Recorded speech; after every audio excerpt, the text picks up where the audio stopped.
NFL preseason action continues today with 7 games, including 4 in the late window. Plenty of Super Bowl hardware on the sidelines. Sean McVay's Rams taking on Andy Reid's Chiefs. That's at 4 Eastern. And speaking of Super Bowl hardware, it doesn't stop there. Super Bowl 59 champion Eagles, they face the Ravens at 7. Then the defending champion Seahawks host Dallas at 8. And with more on the preseason slate, we welcome in our senior NFL writer, Jeremy Fowler. Hey, I mentioned Rams facing the Chiefs. That's today. But what can you tell me about the Rams QB2 battle?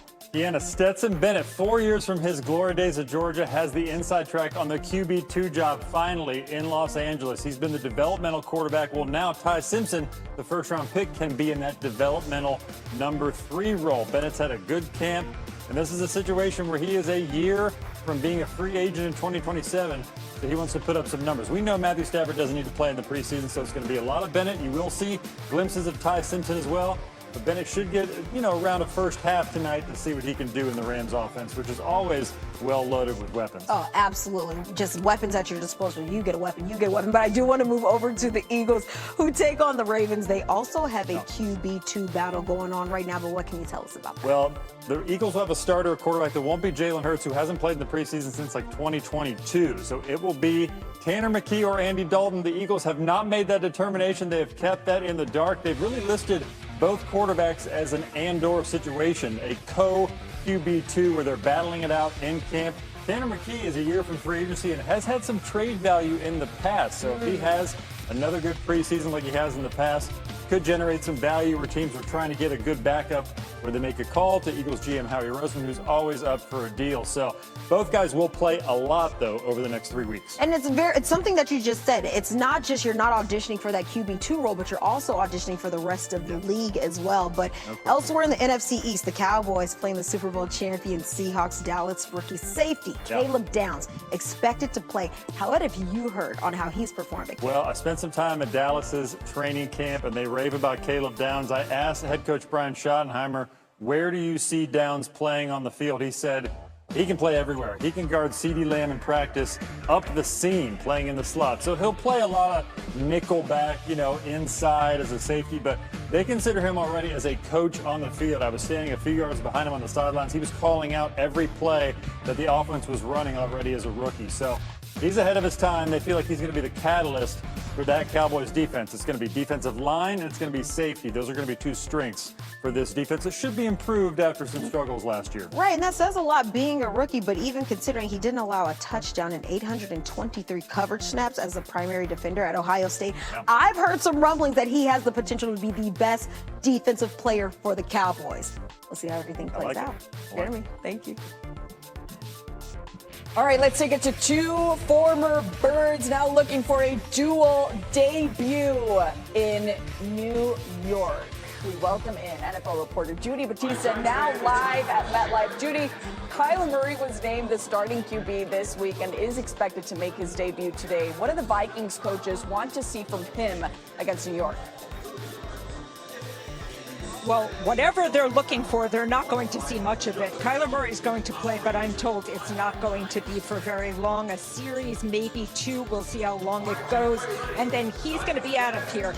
He was named the starting quarterback, and that was certainly not a surprise after how J.J. McCarthy struggled as the starter last season. The decision to go with Murray basically came down to 2 things.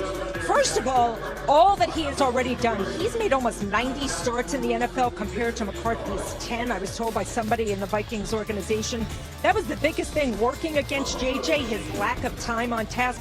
But there is also the promise of what this offense could look like with Kyler Murray. They have been incorporating shotgun and pistol. Those things would certainly maximize his mobility. When Kevin O'Connell announced the decision, he talked about his timing and his rhythm, and he also said his ability to affect the game with his athleticism. So big picture, that is what they are looking for Kyler Murray to bring. But again, today, he's not going to be out there for very long. He will play a series or 2. Then he will give way to the number 2, J.J. McCarthy. We could could also see Max Brosmer and Carson Wentz. They are on the agenda as well. But mostly, this is about Kyler Murray's debut with the Vikings. Absolutely. A lot of pressure for McCarthy as well, having to deal with all those injuries, like you said, Judy. But let's take it over to the Giants now. John Harbaugh is coaching his first game with the Giants. Strange to see him out of a Ravens uniform as well. What's his focus in this preseason opener? Well, this might tell you a little bit about what the Harbaugh era is going to be like at the Giants. It's pretty buttoned up. He would not even tell us what starters are going to play or if they're going to play at all, and that includes his quarterback, Jackson Dart. So we don't officially know if Dart is going to be out there, although I think it would be a surprise to a lot of people if he doesn't get a little bit of playing time. Harbaugh ran a tough training camp, long practices. At one point, I think they practiced on 14 of 16 days. But he said for the game, he wants to see players play free. He wants them to have fun. He wants them to be able to shine. He is very mindful of the fact that the Giants open against the Cowboys and Rams, two very difficult conference opponents, and that he has a relatively inexperienced quarterback. Jackson Dart has still not played a full season. What they are looking for, especially on the offense, is execution. It has been up and down for this offense. That's not a surprise. They are putting in a new offense, and Dart is learning to play under center. So they will just want to see how the offense operates. And then finally, all eyes here will be on Odell Beckham Jr. He hasn't played in almost 2 full seasons. He will be on the field today. A lot to look out for here in the Vikings against the Giants from MetLife at 1 p.m. on ESPN Unlimited. Judy, we appreciate your time. That's why we show up each and every day. This is the most important thing I have to do in my life. Good news. Is it preseason if we don't have a quarterback battle? And we've got one as the Browns are visiting the Bears, and that's where we can find our Courtney Cronin right there. Courtney, I do want to start off with the Browns. Deshaun Watson, he will get the start today, his first game action since rupturing his Achilles back in 2024. But from where you've been, where is he at currently physically as well as mentally?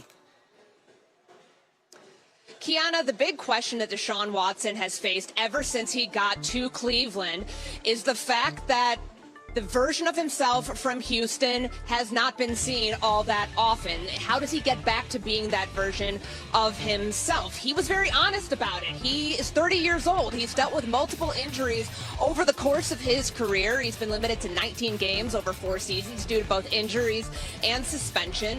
So that version, it may not exist, but Todd Monken does not want to hear it. He said that while he hasn't seen that version just yet of Deshaun Watson, he's not going to put limitations on a player. And he raised the question, why can't he play like that? So we'll see today if Deshaun Watson is able to look more closer to the version that he's shown of himself in glimpses in training camp practices. But mentally, the way he approaches the game, how he plays the game, has not changed. He still hears the voice of former Texans head coach Bill O'Brien in his head telling him to trust his instincts, to be able to go out there, play fast, play free. That's the mentality he's taken into this preseason opener. Yeah, and he's going to want to trust those instincts because it's not just an audition to be the starter for the Browns, but it's his first game action in nearly 22 months. So he has a lot to prove here in the preseason. But I do want to move over to the Bears side of things because we will not see Caleb Williams today, but we will see the competition for who will protect